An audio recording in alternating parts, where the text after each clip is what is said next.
Abby. Thank you so much, Anne. Thank you, Kaylene. Thank you all for being here. It's so lovely to see so many familiar faces, but also to see new faces and faces behind names that I see on the group all the time. So it's morning for me. If I say, have a nice day, it's just that I know a lot of you are evening time, but it is morning for me in Hong Kong.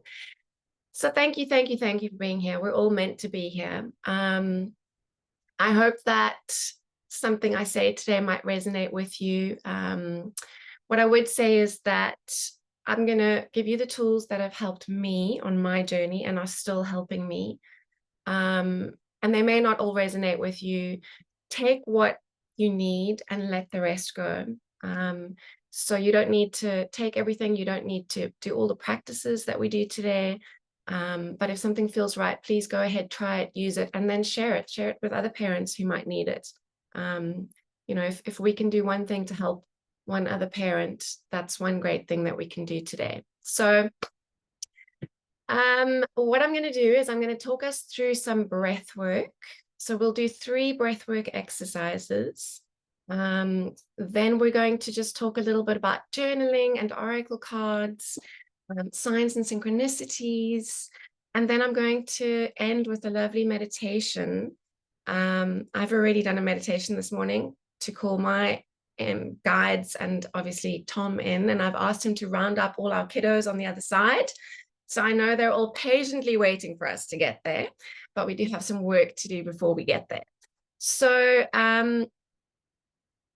Tom, my youngest son, passed away in 2023 in a motorbike accident. And before then, I taught yoga for almost, just more than a decade. And I considered myself fairly spiritual. I knew things about meditation and energy work. But I'm sure, as most of you know, when that day happened, my world crashed and I was like, well, I don't know anything. And that very day that he passed away, I got home from the hospital and there was this beautiful big feather on my bed. There was no window open in that room. I know that there wasn't a feather on the bed before I left. And I just knew, I knew in my heart and my soul that that was from Tom going, Mom, I'm cool. You got to figure this out. So that led me on a path of learning about energy healing. I'm really scientifically minded, which is weird for a yogi, I know, but I need to know why. I need to know how things work. I question everything. I'm really skeptical by nature, and I had to learn. So I really have spent the last 2.5 years learning as much as I can about frequency, about energy, about where our kids are and how we can connect to them. And in doing all of that, I've learned a lot of tools for calming my nervous system. And that's what I want to share with you today, because as much as we learn about the energy and where they are in the spiritual world, we are human and we are here and we have human moments. And I don't know about you, but I have a lot of them. I forget to breathe. I feel anxious. Sometimes my chest is so tight that I just don't breathe. And so those are the moments where we have to just take a step back and use these tools. So the first one I'm going to teach you today, which you probably all know, is box breathing. This is fantastic. I use this all the time. Honestly, if you just did 2 minutes of box breathing, your whole nervous system will be regulated. It calms both the left and the right side of your brain. It just brings you into complete balance. So it's very easy. What I like to do is inhale for 4 counts, hold my breath for 4 counts, exhale for 4 counts, and hold my breath for 4 counts. So we'll go ahead and we'll do it together. We'll just do 3 rounds. I'll count. If you find it distracting and you want to do it on your own, just switch me off for a second and then we'll meet back. But what I'd like you to do is just center yourself where you are. So whether you're sitting, lying down, or standing, if you're sitting, make sure that your feet are touching the ground so you're not cross-legged. And try not to cross your arms if you can. So just loosely put your hands on your lap, relax your shoulders, or put your hands on the chair arms if you're sitting in a chair. And then just go ahead and close your eyes. And just take a regular breath here. No need to force anything.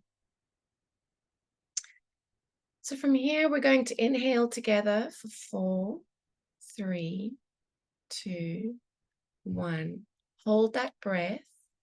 3, 2, 1. Exhale. 3, 2, 1. And hold. 3, 2, 1. Take a deep inhale. And hold.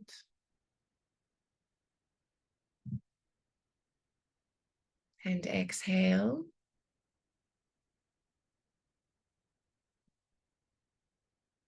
And hold.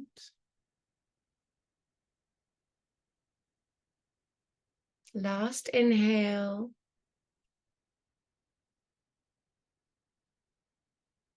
Hold. Exhale.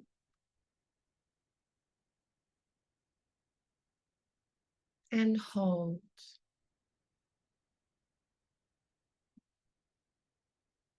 Return to normal breathing. And just feel that sense of calm that's washed over you. And if your eyes are closed, you can gently open them now. So that was not even 1 minute. And I'm sure, judging by the faces I can see, you feel nice and grounded and calm. That's great for before a long haul flight, before you go, into a doctor's office and find out results, or before you go into a meeting or have to speak to somebody you don't want to speak to. Just 3 rounds of box breathing really, really works. So like I said, it creates balance and focus in both left and right sides of your brain. I'm just looking at my cheat sheets in case you're wondering where I'm looking. And breathing is such a gift for all of us. I think we forget how powerful our breath is, and I feel like when we lose control, and we do when our children are not with us, when our children pass away, that's something we cannot control. We feel like we've lost control of everything in our lives, and that's not true.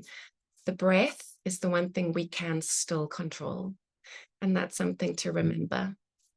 So the next breathing technique is my favorite. I use this probably 20 times a day, and it's the heart holding breath. So it's very grounding. If you feel like you are untethered, or you're about to have a panic attack, or you just don't feel okay, this is so fantastic. Just put your hand on your heart, which physiologically tells our body that we're safe. You can put one hand, you can put both hands. Just put it there for a second and just gently move your hand in circles or up and down, or pat your heart, just connecting with your body. And then again, gently close down your eyes. And this time we're going to take a nice deep inhale through our nose. And we're going to exhale through our nose for longer than we inhaled. So a gentle, deep exhale. Taking one more nice deep inhale. And a nice exhale that is longer than your inhale, really relaxing the shoulders, relaxing the jaw.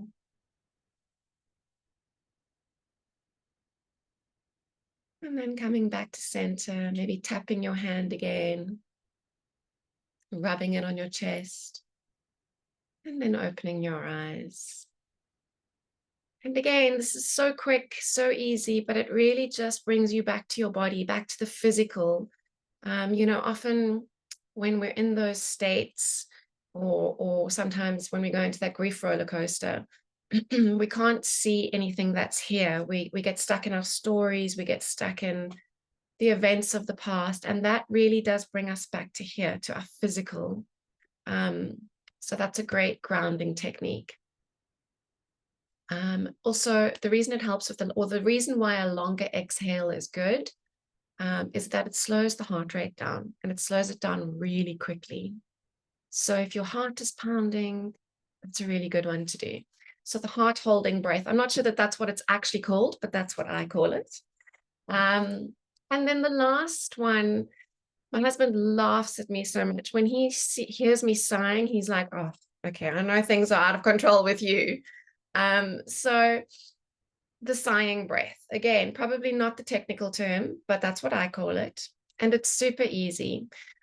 So what it is you take an inhale and then you literally sigh it out. Now, I don't know about you, but even as a yoga instructor and a breathwork instructor, I get really embarrassed when I make loud noises through my mouth.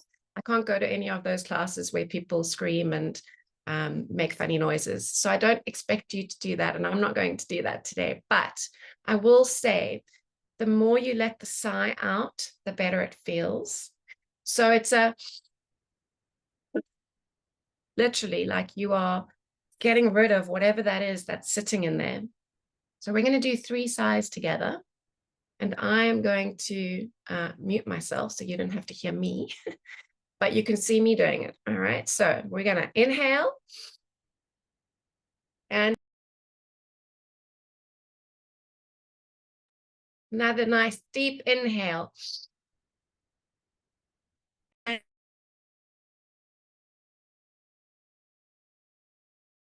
I can see the tension releasing from you guys. This is awesome. One more, deepest you can go. Here we go. Inhale.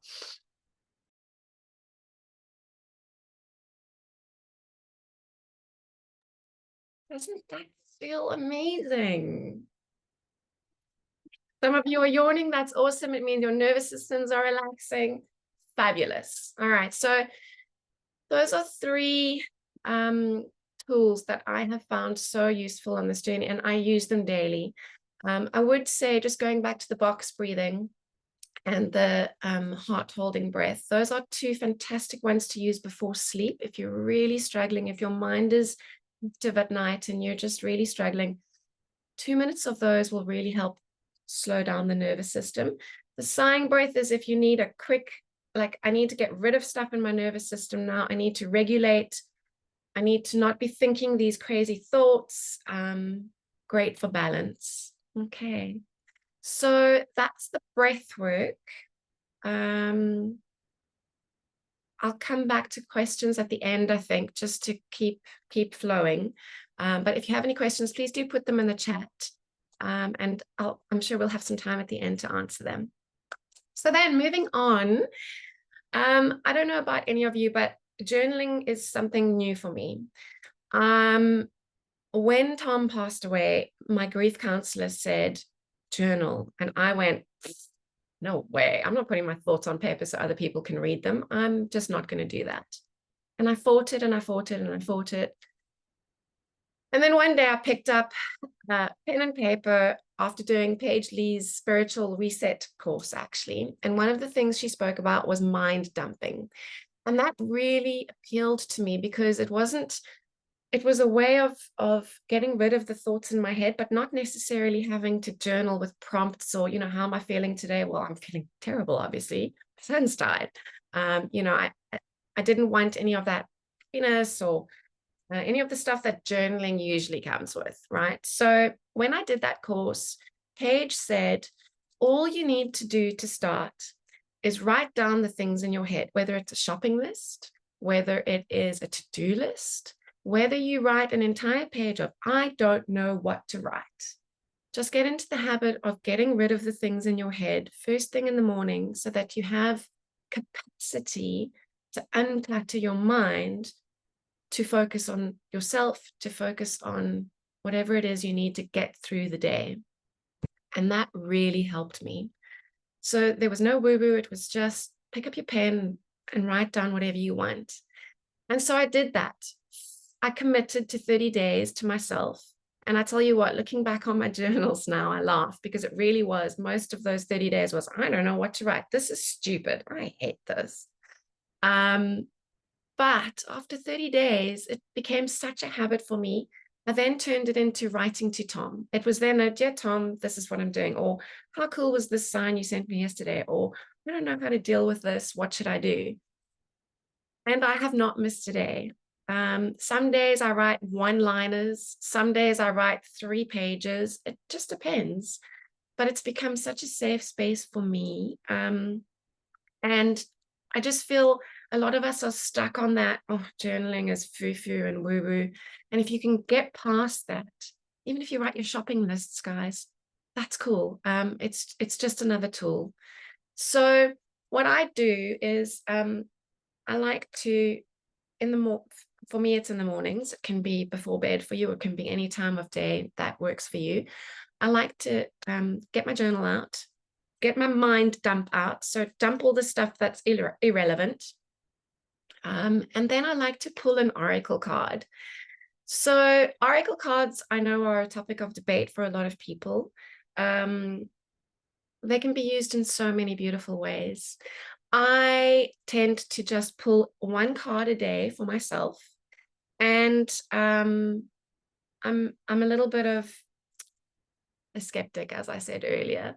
So I don't personally like to sort of cut the deck and then pick a card. I feel like that's too random, and then I don't trust myself.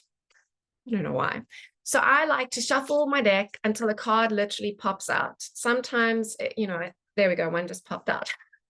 And the message is experiencing grace. This is a moment of grace for me. Yes, thank you, Spirit. Share your gifts with grace. I'm trying. So that's all I do. Literally, I shuffle my deck and I say to Spirit, do you have a message for me today? And clearly that was the message I needed.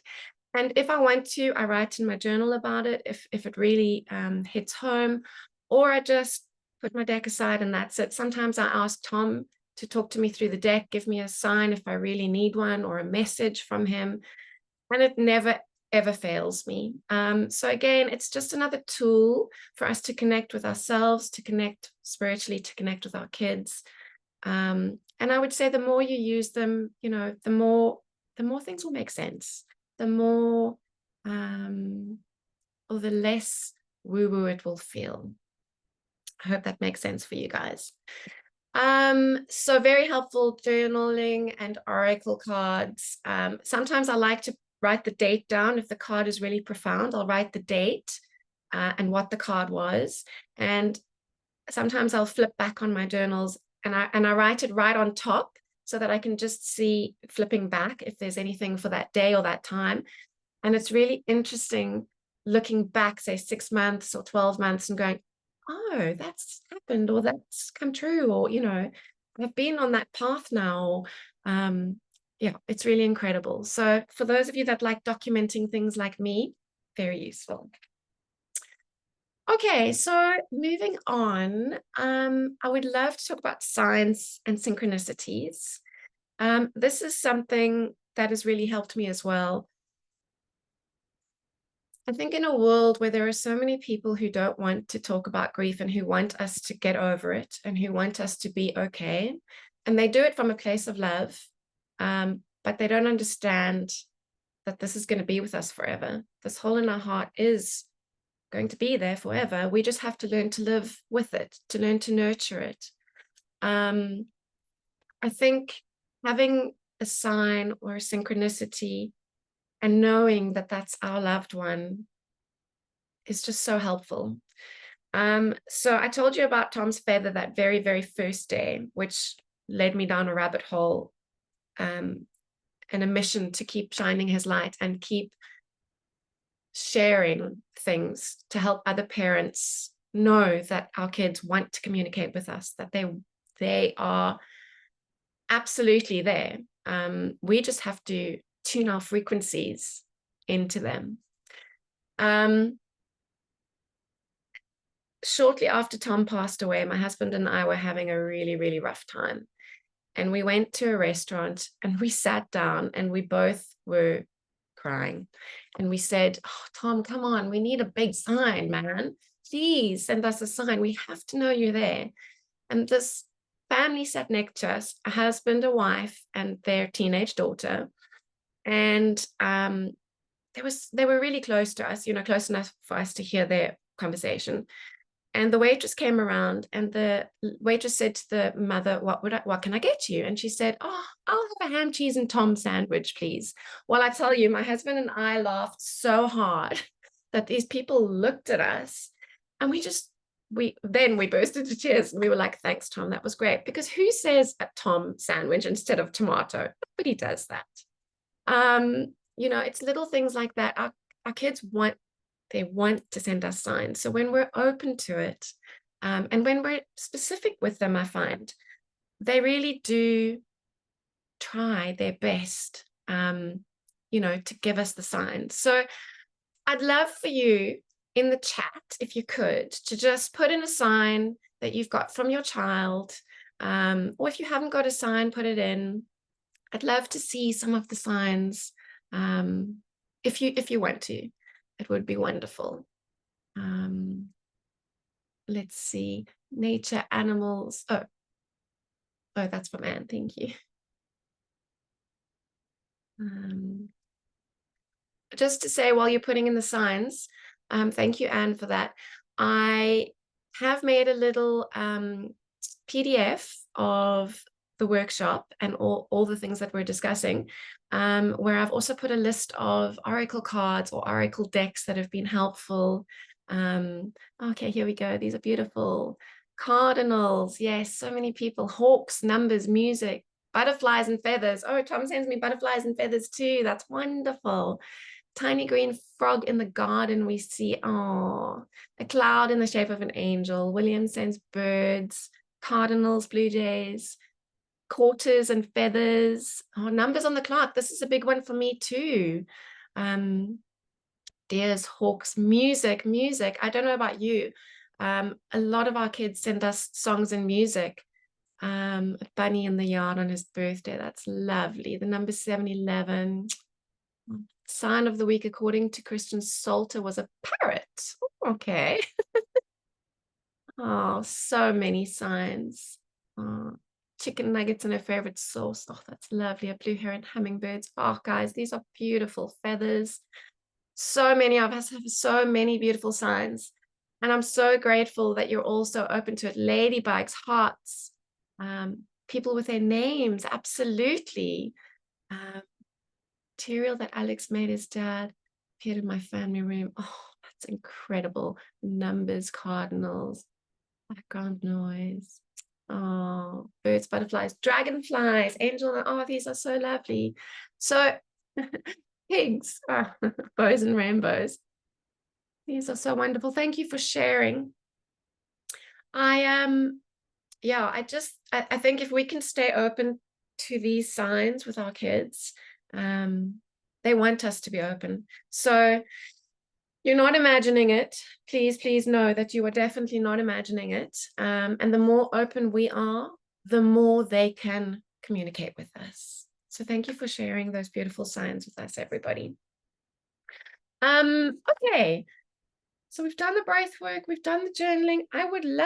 We're on time, which is great, which means that we could have some Q&A at the end, which will be wonderful. I'm going to lead us through a meditation. I wanted to play some music, but unfortunately we've had some technical issues. So in the middle of the meditation, I'm just giving you forewarning now, I will stop talking and I'm going to leave you there for about 4 or 5 minutes. So it will be silence for you, but please take that time to just feel what you need to feel. I know that our kids are with us. I've got so many goosebumps right now. So they will be joining us. And afterwards, we'll do some Q&A afterwards, which will be lovely. So what I'd like you to do is go ahead and make yourself comfortable. You can switch your cameras off for this if you'd like to. The meditation's only about 10 minutes long, maybe a little longer. And just enjoy it. Make yourselves comfortable lying down if you can, if you want to. If you're in a bright room, please go ahead and close the curtains or the blinds. Maybe switch your lights on to dim if you can, and just be in a place where you're not going to be disturbed for the next 10 minutes or so. Once everybody's comfortable, I'll start. I'm just waiting. There are a few people.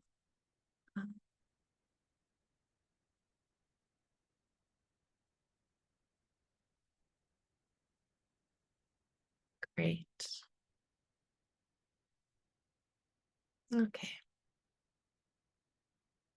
So I'm going to go ahead and start now.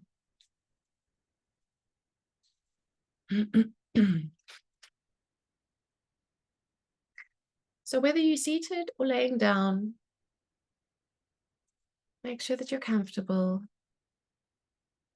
Let your hands rest gently at your sides.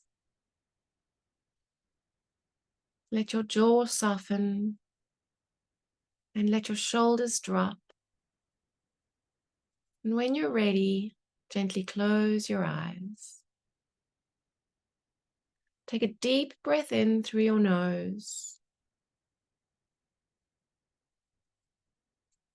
and sigh it out slowly through your mouth.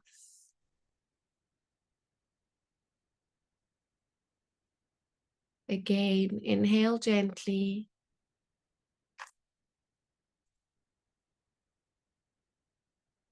and exhale even slower.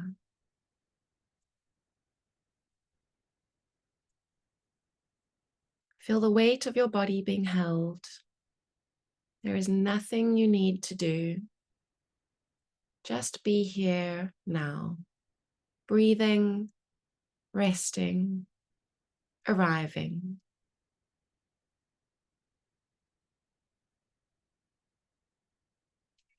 Now, in your mind's eye, begin to see a path ahead. And on this path, you see a line of 10 smooth stepping stones leading you toward a forest. Each one takes you deeper into calm, into connection, into presence. And with every step, feel yourself arrive more fully in this moment. 10, take your first step, leaving behind the outside world. 9, breathing deeper now, feel your body begin to settle. 8, a sense of safety begins to rise within you. 7, the trees ahead are inviting and still. 6, you hear the quiet song of the forest. 5, each footstep is grounding you, rooting you firmly down to earth. 4, the air is cool, clear, and calming. 3, your heart softens. You are open to feeling peace. 2, you're almost there. 1, and now you step into the forest. You've arrived and you are safe. Look around. Soft light filters gently through the trees. The ground beneath you is soft, squishy, and full of moss. Every sound, there's a breeze through the leaves, a bird calling in the distance. These sounds remind you that you are alive, you are supported, and you are not alone. Take a slow breath in. Smell the scent of the pine, the earth, and something you can't quite name, but it feels like home. As you walk slowly along the forest path, feel your body become lighter. You don't need to carry anything here. The forest can hold it with you.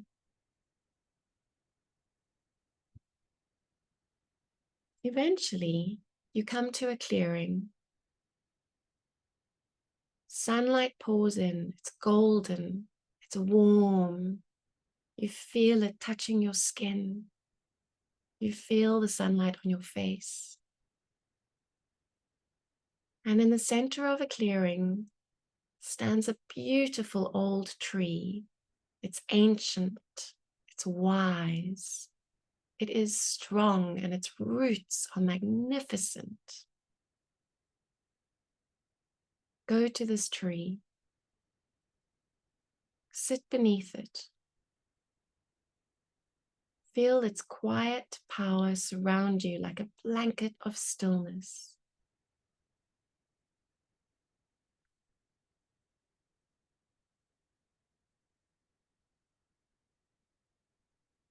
Now, in your mind's eye, under this tree, place one or both hands over your heart and breathe in slowly.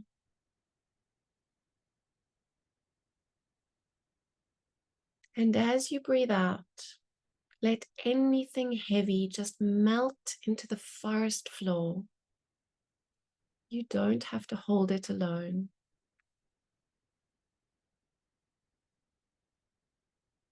Now, in the stillness, imagine your loved one stepping quietly into the space, not as a memory, but as a presence, a feeling, a whisper.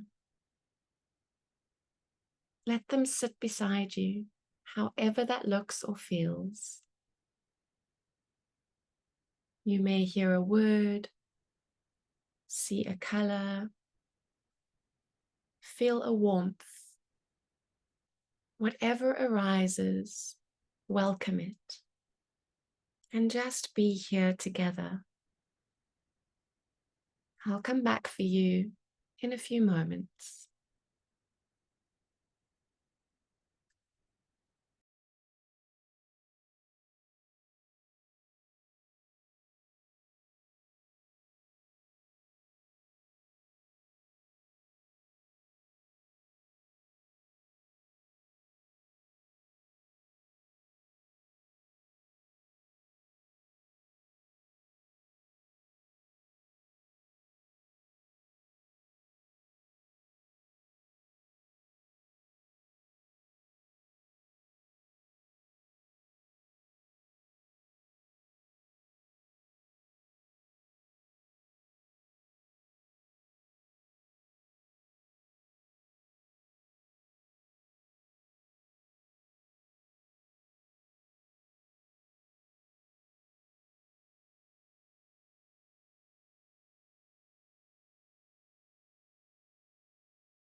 Now, slowly begin to return. Feel the ground beneath you again, the floor, the chair, the earth. Notice your breath, still, soft, steady. Begin to bring small movements into your body by wiggling your fingers, wiggling your toes, maybe rolling your shoulders gently, or placing your hands back over your heart for a moment.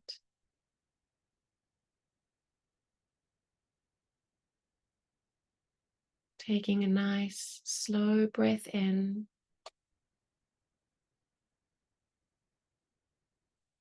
And exhaling with a soft sigh. And know this calm of the forest lives within you.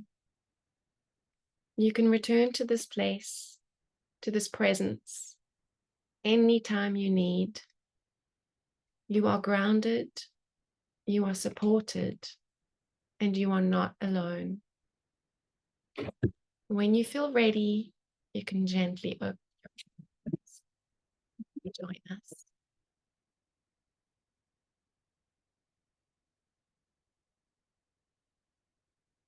Just while we're waiting for everybody to rejoin us, I hope that was calming for you. I hope you had a moment of connection with your child. I'm sure you did. I have been meditating for many years. As I said, I was a yoga and meditation teacher before Tom died. But I have really found in these last 2.5 years that, meditation isn't sitting with your legs crossed, fingers, thumbs and index fingers touching, clearing your mind and having an empty mind. That is absolutely not meditation at all. As humans, our minds are so incredibly busy. That's why the mind dumping before meditation really helps to get those thoughts out. And you will always have thoughts. You're human. So the trick is to, when our mind wanders and we find ourselves doing our to-do lists or our shopping lists, to go, okay, thanks for that. That's awesome. You can move on, and then come back to our breath, our grounding breath, or the visualization, the imagination that we're sitting with our kids or wherever it is we want to be that day. That's really what it is about. Meditation is presence. It's being present for yourself in the moment. That's all it is. Whether you do it for 1 minute or 20 minutes, 2 hours, some days I can meditate for an hour, honestly, without, I'll blink and the hour will be done and I'll think, wow, that was quick. Other days I'm 1 minute in and I'm like, I just can't do this today. That's okay. Give yourself the grace to walk away, to try again later, to try again tomorrow. Don't beat yourself up. Be kind to yourself. Meditation is just a tool for us to go within, to take a pause from this crazy, chaotic world that we are living in, and to take a pause from our grief, to find that moment of stillness.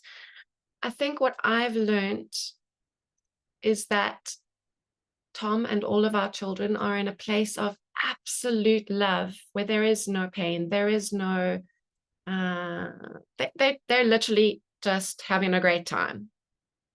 And that is where I find myself in my deepest moments of meditation. And sometimes I go, oh, this is what it feels like where you are. Awesome. And if you can get yourself to that space, even for a second, just that little connection with your child will really, really help you. So, there are tons of free meditation apps. I'm sure you know a lot of them, but Insight Timer is a great one. It has so many different teachers on it. You can always find somebody who you resonate with. I would say the thing with guided meditations is find a voice that you like. You cannot have a meditation with a teacher's voice that you don't like. Not everybody likes my voice, and that is totally, totally fine. But some people like male voices or female voices. You can choose those on the apps. And HPH has wonderful resources as well. I know that they have resources in the, Anne can probably correct me here, but they have they have a resources tab where you can find things. So I'm pretty sure meditations must be in there. So that's it for me. I would just say all these tools are just that. They're tools to help us regulate our nervous systems. Meditation is a great anchor to the here and now. Breathwork obviously helps. Journaling and oracle cards, that's just a tool for us to connect within and with our kids. And then, as I said, signs and synchronicities, but there were so many beautiful signs and synchronicities in the chat that I know you're all already there and getting those signs from your kids. So that's it from me. Thank you for allowing me this time to share what I've learned on my journey, and I'm sure it will evolve as I go, because this is a lifelong lesson for all of us. I'm right in the front seat of this roller coaster, and I'm willing to learn along the way. So if anybody has any questions, I definitely open up to it now. I may not know the answer, but maybe somebody else here will. So if you have a question, ask, because there might be somebody else who can answer it. Oh, thank you, Abby. That was wonderful. And I know for a lot of the tools, sometimes it doesn't resonate initially, but maybe in a year or 2 years, you go back to it and it's just what you need at that time. I see Marina, but first I wanted somebody in the chat, excuse me, was asking about the Oracle cards and what do you suggest? And I know I put in there, I too love Oracle cards, and they've been a big part of my practice. And I just kind of went with what the pictures, if I, animals, there's so many animal decks, and there's nature decks and angel decks, and there's grief decks, and there's healing decks. There are all so many. And Hay House is who I bought a lot initially from, and they have here in the US, they have like super sales, like a couple times you can get decks for $7, $7, $9, $10, dollars. So it doesn't have to be expensive. My experience has just been to play around with it and see what resonates. But Abby, do you want to speak to that? And then Marina's got her hand up. Thank you, Anne. Absolutely, I agree. I mean, I have so many decks. I have a little bit of a problem. But I would say, look at the pictures. Pick up a deck and look at it and say, does this speak to my soul? Do I like these pictures? Do I like, some people want words on cards, you want an explanation. Some people want no words. So again, choose something that feels right. And if you buy a deck and it doesn't resonate, gift it to somebody, because it will resonate with somebody. So Grief, Grace, and Healing is a wonderful deck that I've recently purchased. I use it with the Transcending Grief group often, and it's wonderful. It's just a lovely, it has a little saying on each card, literally telling you what to do for that day, which is fantastic when you've got grief brain fog. So, you get all sorts of different things. If you don't want to work with oracle cards, I would also say you can get affirmation books, or Carl Gray has a great book called Raise Your Vibration, and you could literally just flip it open to a page and it will give you a way to raise your vibration that day. Things like that. It doesn't have to be cards. Thank you. Marina, you can just unmute. There you go. Yes. Hi. Hi. Thank you very much for meditation, Abby. I have a question. What do you think about sitting in power meditation? How important are these meditation comparing to any other? And what are your preferences? Thank you, Marina. That's a great question. So I know Suzanne Giesman has a lot of videos on sitting in the power. She's the first person that I learned through after Tom passed away. And I will say, sitting in the power meditation is different to, say, the guided meditation we did now. It is where you set the intention to connect with the divine, whatever that is for you, whether that's, for me, that is love and authenticity. That's what I believe the divine is. So you would sit for a minute a day, 2 minutes a day, and eventually try and build on that. And I did do that a lot in the beginning, purely to try and quiet my mind and see if I had connection. And the more I did it, the easier it became. But Marina, I would say for somebody who has never meditated before, sitting in the power is very difficult, because it's hard to be in your own space, in your own mind, especially in grief.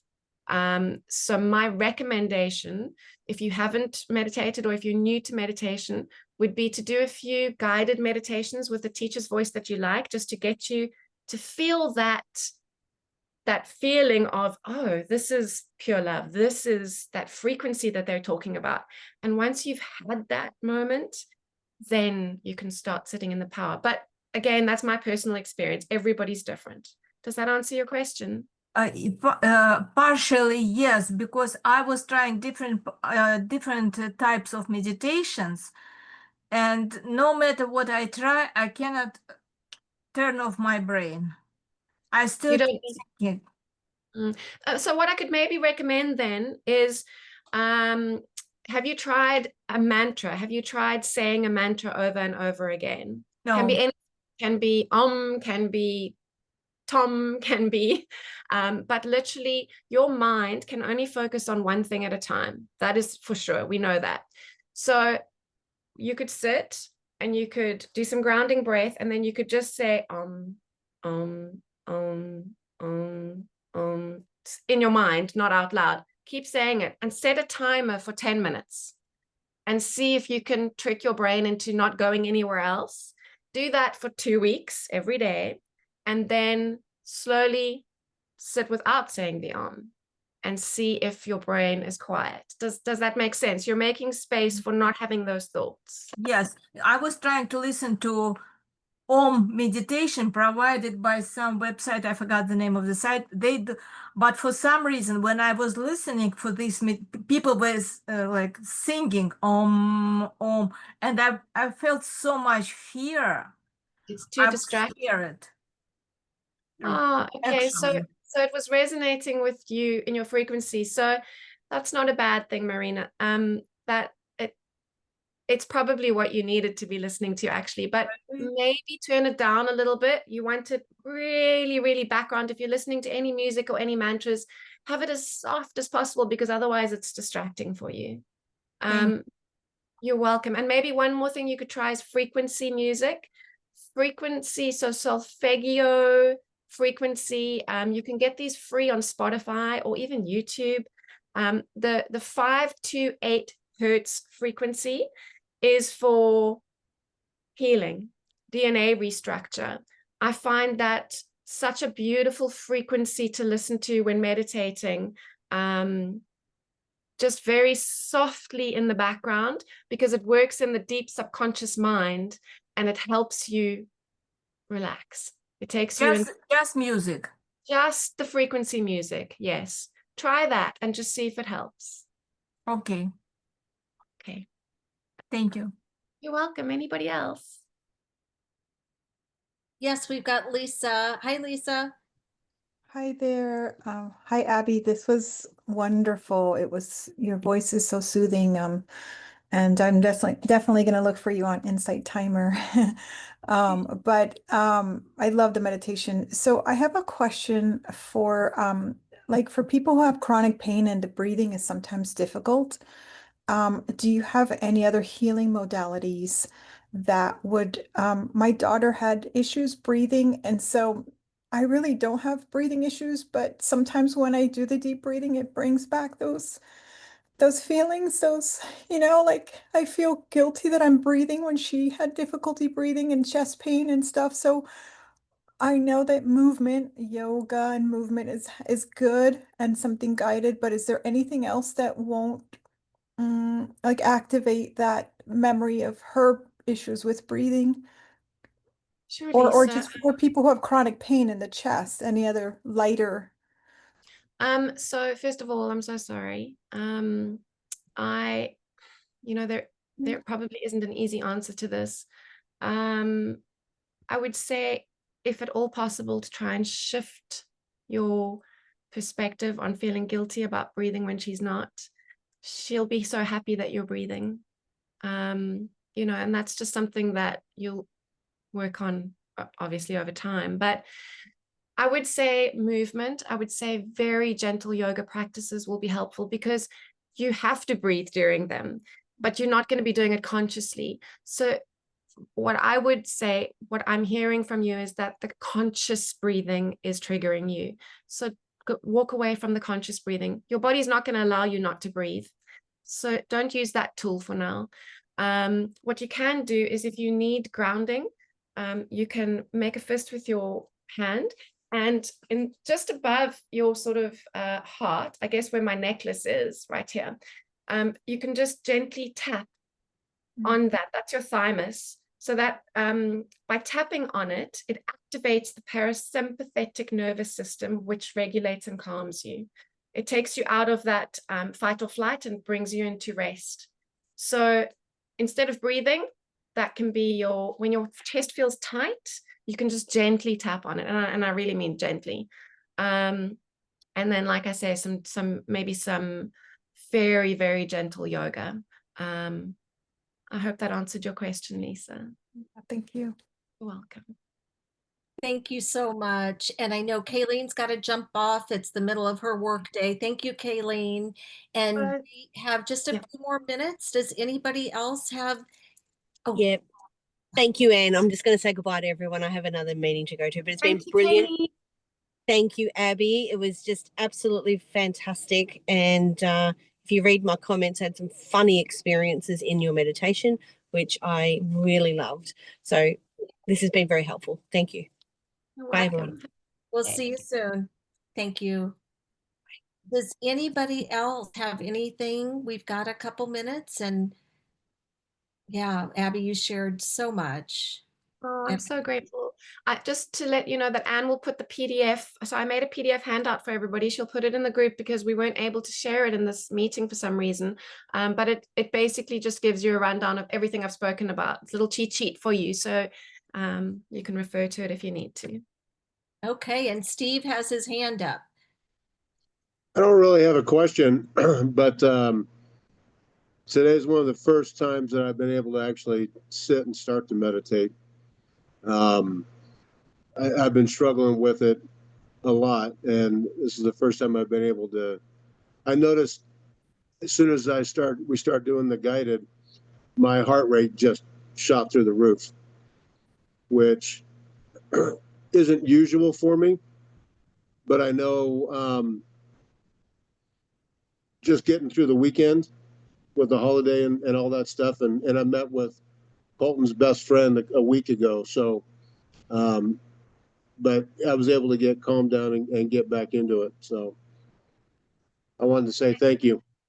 Oh, thank you, Steve. That's so wonderful. And I know that Colton would be so happy to know that you've had this moment of meditation, that you've had this moment of connection.